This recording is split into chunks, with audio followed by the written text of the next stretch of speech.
Viewers, हामी चाहिँ अहिले यो कस्ट अफ क्यापिटलको पार्ट 3 मा छौँ। योभन्दा अगाडि चाहिँ दुईवटा पार्टहरू बनिसकेका छन्, जसमा कस्ट अफ क्यापिटलको कम्पोनेन्ट कस्टहरू अन्तर्गत रहेर कस्ट अफ डेट र कस्ट अफ प्रिफर्ड स्टकको बारेमा चाहिँ कुरा गरिएको थियो।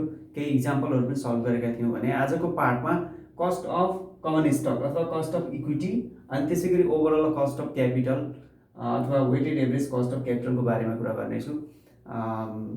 धेरै विद्यार्थी भाइ बहिनीहरूले चाहिँ अलि चाँडै नै यो पार्ट चाहिँ बनाइदिनु सर चाहिँ भन्नुभएको थियो, तर अब त्यस्तै व्यस्तताले गर्दाखेरि टाइममा बनाउन सकिन, अलिकति ढिला चाहिँ भयो है। तर पनि अब यसबाट तपाईँले चाहिँ बेनिफिट लिनुहुनेछ भन्ने चाहिँ मैले आशा राख्छु। र यसपछिका अब पार्टहरूको लागि तपाईँलाई कुन लेसनमा प्रब्लम छ यु क्यान कमेन्ट, तपाईँले कमेन्ट गर्नुभयो भने त्यही अनुसार चाहिँ म अरू पार्टहरू चाहिँ बनाउने छु है त। सबभन्दा पहिला कस्ट अफ इक्विटीमा, कस्ट अफ इक्विटी अथवा कस्ट अफ कमन स्टकमा यहाँ इन्टरनल र एक्सटर्नल इक्विटी गरेर दुई प्रकारले चाहिँ हामी कस्ट चाहिँ क्यालकुलेसन गर्छौँ। पहिलो भनेको कस्ट अफ इन्टरनल इक्विटी अथवा कस्ट अफ रिटेन अर्निङ पनि भन्छ। कस्ट अफ इन्टरनल इक्विटी भन्नु र कस्ट अफ रिटेन अर्निङ भन्नु चाहिँ एउटै हो। यसलाई चाहिँ हामी केआर अथवा केएसले चाहिँ डिनोट गर्छौँ। मैले केआर चाहिँ सजिलोको लागि केआर लिने गर्छु, किन रिटेन अर्निङ केआर है, कस्ट अफ रिटेन अर्निङ सजिलो हुन्छ भने मैले केआर लिन्छु। कसै कुनै सरहरूले चाहिँ कस्ट अफ केएसले चाहिँ केएसले पनि डिनोट गर्नुहुन्छ, त्यो गर्दाखेरि पनि केही फरक गर्दैन, जस्ट डिनोट गर्ने कुरा हो। अब यसमा के छ, कस्ट अफ इन्टरनल इक्विटी। अब इन्टरनल इक्विटी भनेको कस्तो भन्दाखेरि कम्पनीले यदि आफूलाई चाहिएको क्यापिटल रेज गर्नका लागि विगतमा भएको प्रफिटलाई चाहिँ युज गर्छ अथवा रिटेन अर्निङलाई युज गर्छ भने त्यसलाई चाहिँ हामी कस्ट अफ इन्टरनल इक्विटी भन्छौँ। भने यदि कम्पनीलाई इन्टरनल इक्विटीबाट उसलाई चाहिएको अमाउन्ट चाहिँ सफिसियन्ट हुन सक्ने अवस्था छैन अथवा रिटेन अर्निङ चाहिँ छैन भने रिटेन अर्निङ नभएको केसमा के गर्छ त भन्दाखेरि नयाँ सेयरहरू इस्यु गरेर नयाँ सेयरबाट पनि आफूलाई चाहिएको अमाउन्ट चाहिँ रेज गर्न सक्छ अथवा क्यापिटल चाहिँ रेज गर्न सक्छ। यदि नयाँ सेयरबाट क्यापिटल रेज गर्ने भने त्यतिखेर हामी चाहिँ एक्सटर्नल इक्विटीमा जान्छौँ, जसलाई चाहिँ कस्ट अफ एक्सटर्नल इक्विटी भनेर चाहिँ भन्छ र दिस इज डेनोटेड बाई केई है त। अब कस्ट अफ इन्टरनल इक्विटी र कस्ट अफ एक्सटर्नल इक्विटीमा एउटा मात्रै फरक छ। कस्ट अफ इन्टरनल इक्विटीमा तपाईँको यो फ्लोटेसन कस्ट हुँदैन है। फ्लोटेसन कस्ट भनेको सेयर इस्यु गर्दाखेरि लाग्ने सेयरसँग सम्बन्धित विभिन्न खर्चहरू हुन्, इस्युएन्स कस्टहरू चाहिँ हुँदैन। भने कस्ट अफ एक्सटर्नल इक्विटीमा के हुन्छ त भन्दाखेरि नयाँ टोटल्ली नयाँ सेयर इस्यु गर्ने भएको हुनाले त्यससँग सम्बन्धित खर्चहरू लाग्छ, नत्र फर्मुला पनि सेम नै छ। अब यो कस्ट अफ इन्टरनल इक्विटीमा अथवा कस्ट अफ रिटेन अर्निङमा मैले यहाँ तीनवटा फर्मुला लेखेको छु। तपाईँहरूको लागि तीनवटै फर्मुला चाहिँ त्यति आवश्यक छैन। ब्याचलर लेभलमा गएर चाहिँ तीनवटै फर्मुलाबाट चाहिँ तपाईँले कस्ट अफ इन्टरनल इक्विटी अथवा रिटेन अर्निङको बारेमा क्यालकुलेसन गर्नुहुन्छ। यो चाहिँ डिभिडेन्ड डिस्काउन्ट एप्रोच। यहाँ तीनवटा एप्रोचहरू छन् कस्ट अफ इन्टरनल इक्विटीमा, डिभिडेन्ड डिस्काउन्ट एप्रोच, अनि फेरि आएर सिएपिएम एप्रोच, अनि त्यसै गरी bond yield plus risk premium approach भनेर तीनवटा एप्रोचहरू छ। यो दुईवटा यो यतापट्टिको जो पार्टहरू छ यो त्यति तपाईँलाई जरुरी छैन, त्यही पनि जान्दाखेरि राम्रो भनेर चाहिँ मैले यहाँ राखिदिएको हो।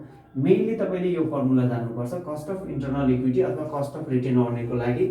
भने कस्ट अफ एक्सटर्नल इक्विटीको लागि केही equals to D1 by P0 minus FC. P0 minus FC, P0 भनेको चाहिँ मार्केट प्राइस हो अनि त्यसपछि आएर एफसी भनेको फ्लोटेसन कस्ट है त। यहाँ यो र यो फर्मुलामा मात्र फरक के छ, यो फर्मुलामा फ्लोटेसन यसमा चाहिँ फ्लोटेसन कस्ट हुन्छ भने मैले अब इन्टरनल इक्विटीमा तपाईँको फ्लोटेसन कस्ट नहुने भएको हुनाले D1 बाई P0 प्लस जी मात्रै गरी, जी भने ग्रोथ रेट है। यसमा चाहिँ D1 divided by P0 minus FC plus G.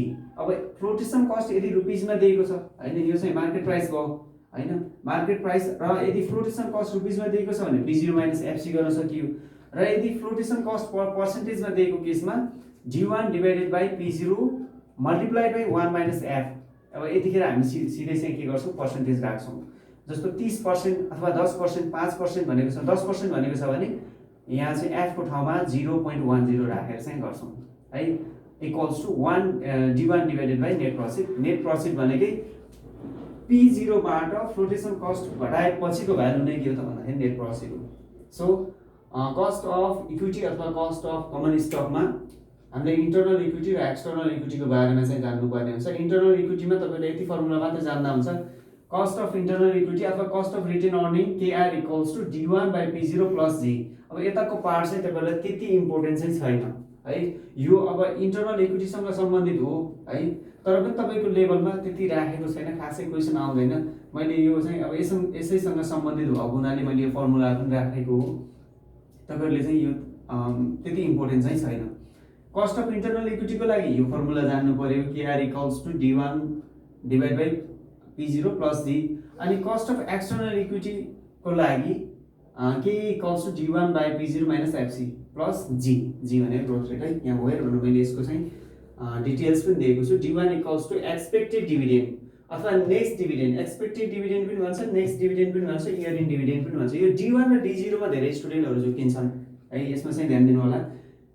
D1 लाई के भन्छ? एक्सपेक्टेड डिभिडेन्ड अथवा नेक्स्ट डिभिडेन्ड अथवा इयर इन डिभिडेन्ड भनेको छ भने D1 हुन्छ है। D1 भनेको फेरि के हो? यदि D1 नदिएर कहिले D0 दिन्छ कि हामीलाई क्वेशनमा D0 दिएको हुन्छ। D0 दियो भने हामीले D1 चाहिँ क्याल्कुलेसन गर्नुपर्ने हुन्छ। त्यतिखेर D1 equals to D0 plus 1 plus G, D0 multiplied by 1 plus G। G भनेको ग्रोथ रेट, D0 भनेको चाहिँ last year dividend. D0 equals to last year dividend अथवा पास्ट डिभिडेन्ड अथवा करेन्ट डिभिडेन्ड अथवा जस्ट पेड डिभिडेन्ड भनेर चाहिँ दिएको हुन्छ। यस्तो टर्महरु दिएको छ भने त्यो D0 दियो भनेर चाहिँ बुझ्ने हामीले है। जस्तो लास्ट इयर डिभिडेन्ड अथवा पास्ट डिभिडेन्ड अथवा करेन्ट डिभिडेन्ड अथवा जस्ट पेड डिभिडेन्ड भनेर चाहिँ भनेको छ भने त्यतिखेर हामीले D0 दिइरहेको छ भनेर बुझ्नुपर्छ। अनि D0 दियो भने D1 निकालेर मात्रै हामी यो फर्मुलामा चाहिँ भ्यालु राख्ने। र यदि directly expected dividend, next dividend अथवा इयर इन डिभिडेन्ड भनेर भनेको छ भने त्यतिखेर D1 दिइरहेको हुन्छ। D1 दिएको केसमा हाम्रो फर्दर क्याल्कुलेसनको जरुरी भएन, D1 को भ्यालु सिधै राख्न सक्छौं। अनि त्यसैगरी यहाँ P0 भनेको मार्केट प्राइस पर शेयर, शेयरको मार्केट प्राइस कति छ भनेको, G भनेको ग्रोथ रेट, FC भनेको फ्लोटेसन कस्ट, RF भनेको रिस्क फ्री रेट, अनि त्यसपछि ERM भनेको मार्केट रेट अफ रिटर्न र BS भनेको बेटा अफ स्टक है। अब यो यहाँ भन्दा यतापट्टिको फर्मुलाहरु यो तपाईहरुको लागि त्यति इम्पोर्टेन्ट छैन भने नि मैले है। KR equals to RF plus ERM minus RF multiplied by BS beta stock अथवा KR इक्वल्स टु बोनिट प्लस रिस्क प्रिमियम। यो र यो दुईटा फर्मुला चाहिँ त्यति इम्पोर्टेन्ट छैन भनेपछि अब यसको डिटेल पनि तपाईहरुले जान्न त्यति जरुरी छैन। नलेजको लागि राख्दाखेरि भइहाल्यो है, नलेजको लागि सिक्नलाई भयो। तर एक्जामको पोइन्ट अफ भ्यूबाट यस्तो खालको खासै क्वेशन आउँदैन। तपाईहरुलाई नर्मल्ली कस्ट अफ इन्टरनल इक्विटीमा KR इक्वल्स टु KR अथवा KS equals to D1 divide by P0 plus G यो एउटा फर्मुला, र त्यसैगरी कस्ट अफ एक्सटर्नल इक्विटीको लागि KE equals to D1 by P0 minus flotation cost plus G। यो दुईटा फर्मुलाहरु जान्दा हुन्छ। अनि त्यसपछि टर्न आयो weighted average cost of capital. Weighted average cost of capital अथवा यसलाई चाहिँ ओभरअल कस्ट अफ क्यापिटल पनि भन्छ। यो weighted average cost of capital अथवा ओभरअल कस्ट अफ क्यापिटल भनेको कस्तो भन्दाखेरि जस्तो कम्पनीले आफूलाई चाहिएको क्यापिटल विभिन्न स्रोतहरुबाट चाहिँ कलेक्सन गर्न सक्ने रहेछ, रेज गर्न सक्ने रहेछ। जस्तो कस्ट अफ डेट सोर्सबाट कलेक्सन गर्न सक्ने रहेछ, अनि त्यसैगरी प्रिफर्ड स्टकबाट चाहिँ कलेक्सन गर्न सक्ने रहेछ, र त्यसैगरी इक्विटीबाट पनि कलेक्सन गर्न सक्ने रहेछ अथवा कमन स्टकबाट पनि कलेक्सन गर्न सक्ने रहेछ। अब कुनै पनि कम्पनीले एउटा स्रोत मात्रै युज गर्छ भन्ने छैन है। कम्पनीले आफूलाई चाहिएको फन्ड रेज गर्नका लागि, क्यापिटल रेज गर्नका लागि एउटा मात्रै स्रोत युज गर्छ भन्ने छैन। यदि कम्पनीले मोर देन वान सोर्सेसहरु युज गरेको छ भने त्यस्तो अवस्थामा ओभरअलमा कस्ट कति पर्छ त भनेर क्याल्कुलेसन गर्नु नै ओभरअल कस्ट अफ क्यापिटल हो है। ओभरअल कस्ट अफ क्यापिटलमा कस्ट अफ डेट, अनि त्यसैगरी cost of preferred stock, cost of internal equity र कस्ट अफ एक्सटर्नल इक्विटी सबै चाहिँ ओभरअलमा कस्ट कति पर्छ भनेर यदि हामी निकाल्छौं भने that is weighted average cost of capital. This is average cost of capital. यदि more than one component use गरेको छ अथवा मोर देन वान कम्पोनेन्टबाट कम्पनीले आफूलाई चाहिएको, फर्मले आफूलाई चाहिएको क्यापिटल रेज गरेको छ भने त्यस्तो अवस्थामा एभरेजमा त्यो कम्पनीलाई कति कस्ट पर्न जान्छ भनेर निकाल्नु नै के हो त भन्दाखेरि एभरेज कस्ट अफ क्यापिटल अथवा weighted average cost of capital अथवा ओभरअल कस्ट अफ क्यापिटल हो। So WCC weighted average cost of capital equals to KDT into WD। KDT भनेको cost of debt after tax into WD भनेको weight of debt. Debt कति चाहिँ कति percent चाहिँ date source use गरेको छ अथवा प्रोपोर्सन कति छ, डेटको प्रोपोर्सन कति छ, plus KPS multiply by WPS। KPS भनेको cost of preferred stock multiply by WPS भनेको चाहिँ वेट अफ प्रिफर्ड स्टक अथवा proportion of preferred stock. Preferred stock कति पर्सेन्ट युज गरेको छ तपाईलाई क्वेशनमा पर्सेन्टेज दिएको हुन्छ। अनि त्यसैगरी plus KR multiply by WR। KR भनेको cost of retain earning and WR भनेको weight of retain earning, weight अथवा proportion of retain earning, plus KE multiply by WE। KE भनेको cost of equity external multiply by W E भनेको चाहिँ weight of equity. त्यसैलाई चाहिँ मैले यहाँ details राखिदिएको छु। Weight K D T equals to cost of debt after tax, W D equals to weight अथवा प्रोपोर्सन अफ डेट, केपिएस भनेको cost of preferred stock, W P S equals to weight अथवा proportion of preferred stock, K R अथवा K S, K R लेख्दा पनि हुन्छ KS लेख्दाखेरि पनि हुन्छ, यो डेनोट गर्ने कुरा हो। यसले चाहिँ खासै फरक पर्दैन। मैले चाहिँ इन्टरनल इक्विटीको लागि अथवा रिटेन अर्निङको लागि केआर डिनोट गर्छु, किन भन्दाखेरि के भने केले चाहिँ कस्टलाई डिनोट गर्छ, आर भनेको चाहिँ रिटेन अर्निङ है, सम्झिनु सजिलो हुन्छ भनेर मैले केआर चाहिँ लिने गर्छु। KR equals to cost of retain earning अथवा इन्टरनल इक्विटी, अनि त्यसै गरी डब्लुआर भनेको वेट अथवा प्रोपोर्सन अफ रिटेन अर्निङ, त्यसै गरी KE equals to cost of external equity र डब्लुई इक्वल्स टु वेट अथवा प्रोपोर्सन अफ एक्सटर्नल इक्विटी। यसरी हामी overall cost of capital calculation गर्न सक्छौँ। अब यसको प्र्याक्टिकल्ली इक्जाम्पलबाट हेरौँ, यसको इक्जाम्पलबाट चाहिँ अझै के हुन्छ त भन्दाखेरि फर्दर क्लियर हुनेछ। हेरौँ है त। ओके, अब इक्जाम्पलबाटै जाउँ। हाम्रो फर्स्ट इक्जाम्पल छ A B C company's common stock are currently selling for ₹120 but new shares can be sold for ₹108 after deducting 10% flotation cost. 10% flotation cost घटाएर 108 मा बिक्री गर्न सकिन्छ भने चाहिँ यो चाहिँ नेट प्रॉफिट हो। The expected dividend is ₹5.20। Expected dividend भनेको D1 ध्यान दिनु है। एक्सपेक्टेड डिभिडेन्ड र लास्ट इयर डिभिडेन्ड D1 र D0 मा बहुत फरक छ। कहिलेकाहीँ हामीलाई चाहिँ D0 पनि दिइरहेको हुनसक्छ। D0 दिएको केसमा हामीले D1 निकालेर मात्रै फर्मुलामा भ्यालु राख्नुपर्ने हुन्छ। अघि मैले भनिहालेँ expected dividend is ₹5.20 and growth rate is 6%। अब यसको सोलुसनबाटै जाउँ। पहिला गिभन लेखौँ। गिभन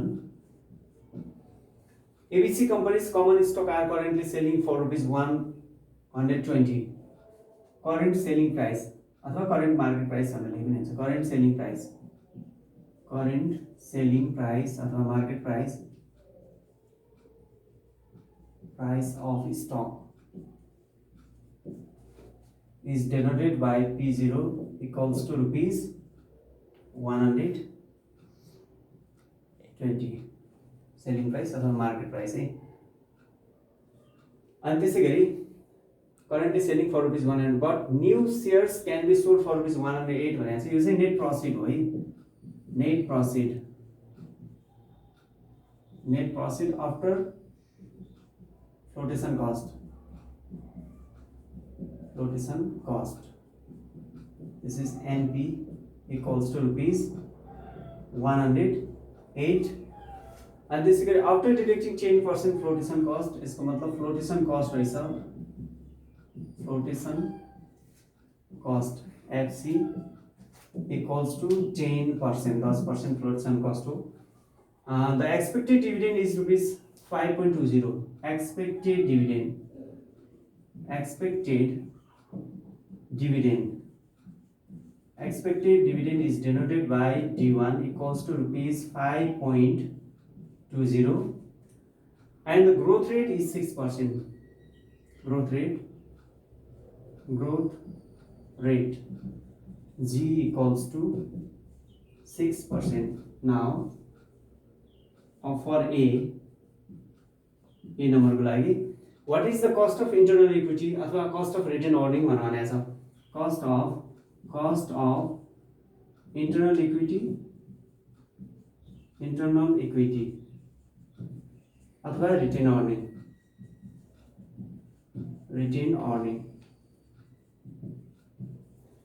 अब यसलाई चाहिँ के एस ले पनि डिनोट गर्न सकिन्छ, के आर ले पनि डिनोट गर्न सकिन्छ। मैले के आर ले डिनोट गर्ने गर्छु है, cost of retain earning सजिलो हुन्छ भनेर। So KR equals to P0 divided D1 divided by P0 plus G equals to D1 को ठाउँमा हामी राख्न सक्छौँ ₹5.20 and P0 भनेको ₹120 120 plus G ग्रोथ रेट 6% भनेको 0.06 है, 0.06 इक्वल्स टु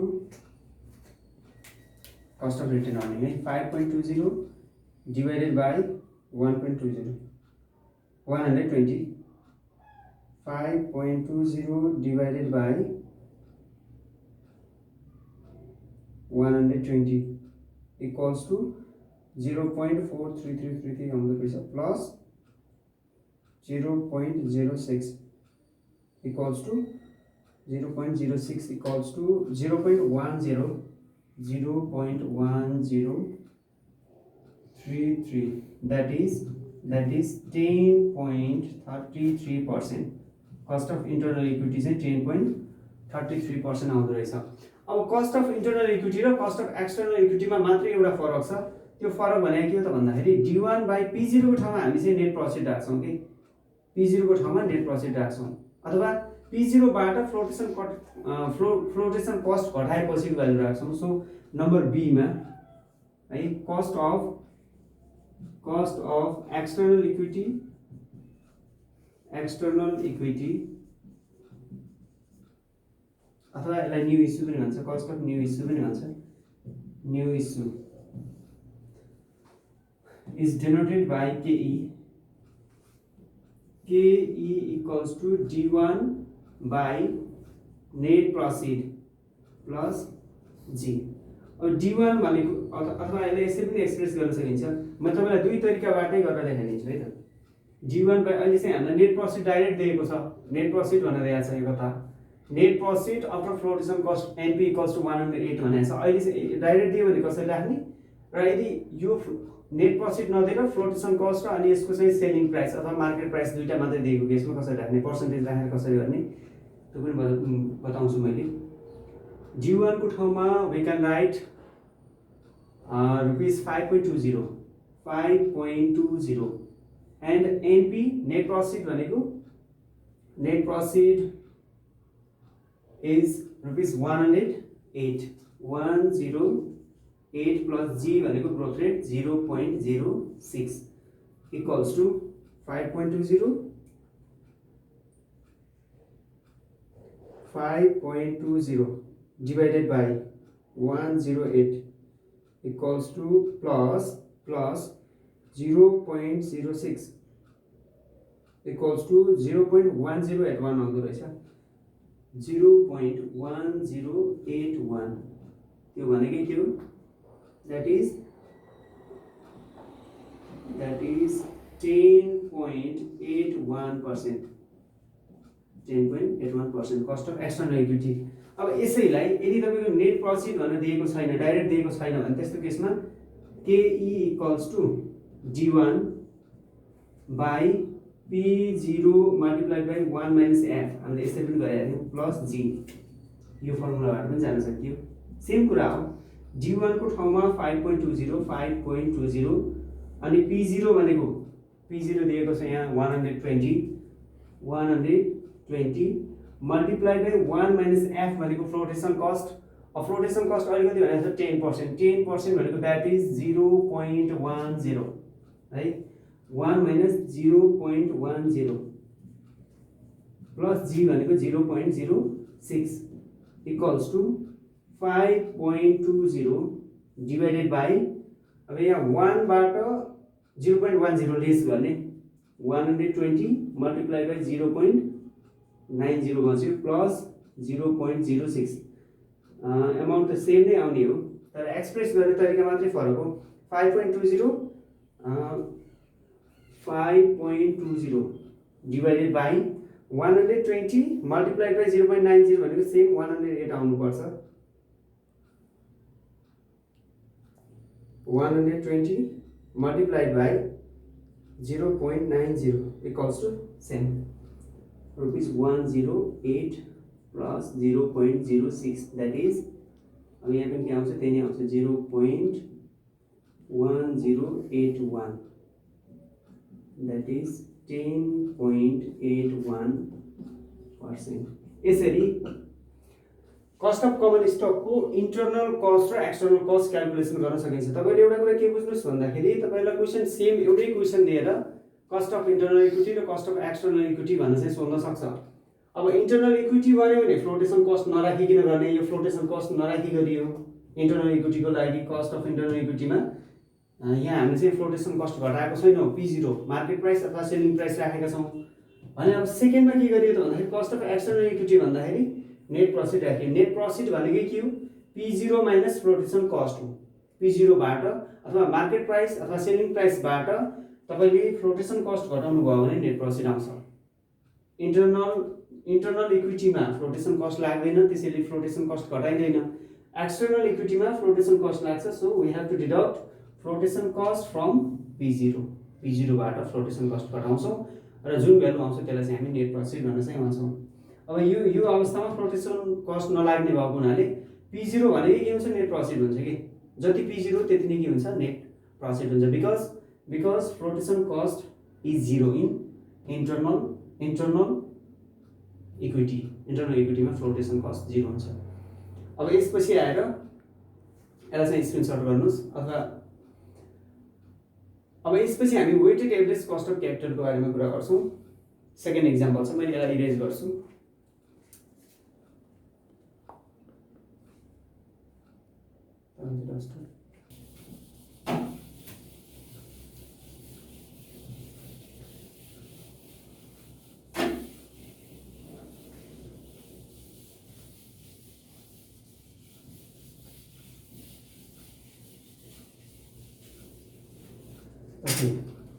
अब वेटेड एभरेज कस्ट अफ क्यापिटललाई तपाईलाई कम्पोनेन्ट कस्टहरु निकालेर weighted average cost of capital निकाला भन्न चाहिँ भन्दैन, त्यति लेन्थी क्वेशन चाहिँ आउँदैन। ब्याचलर लेभलमा चाहिँ त्यो पनि दिने गर्छ।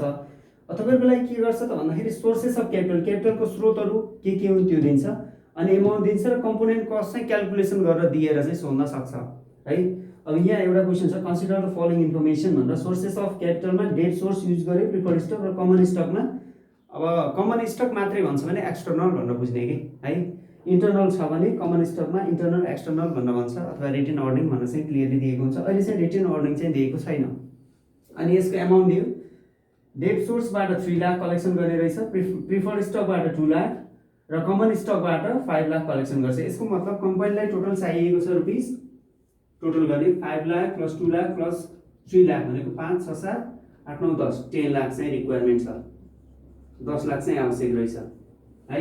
अनि त्यसपछि आएर कम्पोनेन्ट कस्ट आफ्टर ट्याक्समा केडीटी भनेको 6%, केपीएस भनेको चाहिँ 10% र केई चाहिँ 15% दिएको छ।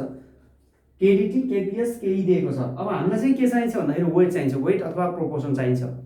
तीनवटा कम्पोनेन्टहरुको प्रोपोर्सन अथवा वेट चाहिन्छ। त्यसैले वेट निकालौं। वेट निकाल्नलाई के गर्ने, सबभन्दा पहिला कम्पोनेन्ट कस्टहरु कुन सोर्सबाट, कुन स्रोतबाट अथवा कुन सोर्सबाट कति चाहिँ अमाउन्ट कलेक्सन गरेको छ डिवाइडेड बाइ टोटल क्यापिटल के। जस्तो 3 लाख डिवाइडेड बाइ 10 लाख भनेको चाहिँ यहाँ वेट कति आउँछ भन्दाखेरि 3 लाख डिवाइडेड बाइ 10 लाख भनेको आई थिंक 0.30 है। 2 लाख डिवाइडेड बाइ 10 लाख भनेको 0.20, टोटलमा 1 आउनु पर्छ। 5 लाख डिवाइडेड बाइ 10 लाख भनेको 0.30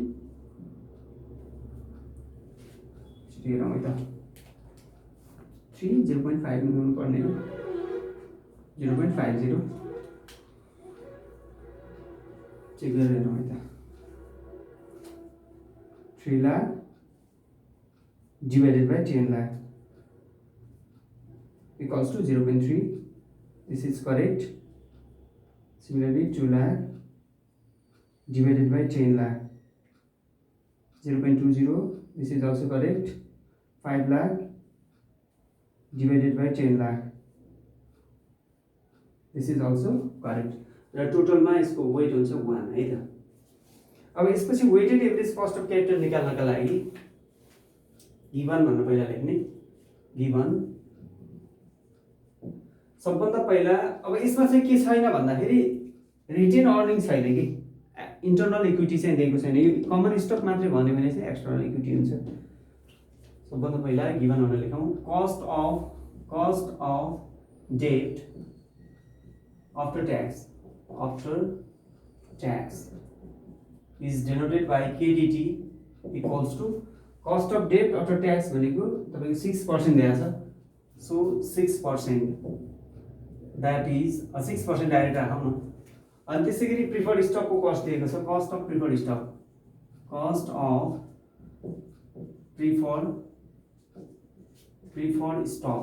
is denoted by KPS, cost of preferred stock equals to 10%, 10% छ। अनि त्यसैगरी कस्ट अफ इक्विटी अथवा common stock, cost of common stock KE केईले डिनोट गर्छौँ यसलाई equals to 15%।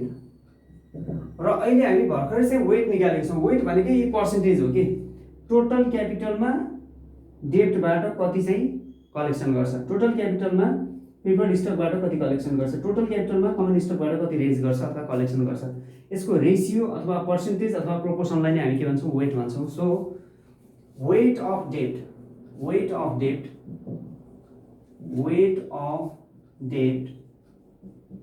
WD equals to weight of डेब्ट कति आएको थियो, डेब्टको वेट भनेको चाहिँ 30% आएको थियो, त्यो भनेको 0.30। अनि त्यसै गरी वेट अफ प्रिफर्ड स्टक